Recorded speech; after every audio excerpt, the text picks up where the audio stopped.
mga kababayan, welcome back sa aking YouTube channel. So for today's video mga kababayan ay pag-uusapan natin yung tungkol sa tinatawag na DMW app. So kung bago ka pa lang dito sa aking channel ay welcome ka po at please don't forget to like, subscribe at pinutin yung bell button below para sa tuwing mag-upload ako ng mga bagong videos ko ay lagi kang updated. So please keep on watching. Hello po sa inyong lahat mga kababayan and welcome back again sa aking YouTube channel.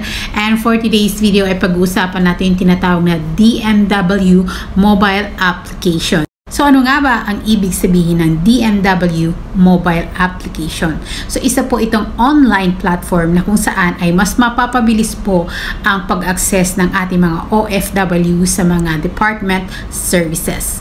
So, yung features nito mga kababayan is yung number 1 ay para sa online application, para sa OFW Pass, or yung replacement para sa Overseas Employment Certificate.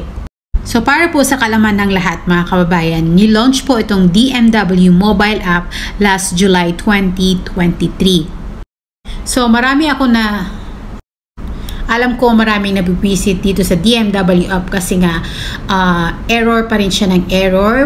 Bihira lang po yung makapasok, hindi po sila makakuha ng OFW Pass dahil hindi pa ganun ka-smooth gamitin. Mga kababayan, para po sa kalaman ninyo, tinitesting pa lamang po itong DMW app.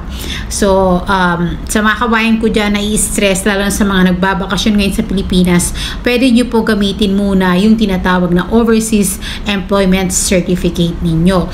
So, ang gagawin nyo lang is pumunta kayo sa DMW sa Pilipinas at kumuha kayo ng inyong Overseas Employment Certificate, but make sure meron kayong contract verification para mabigyan kayo ng OEC.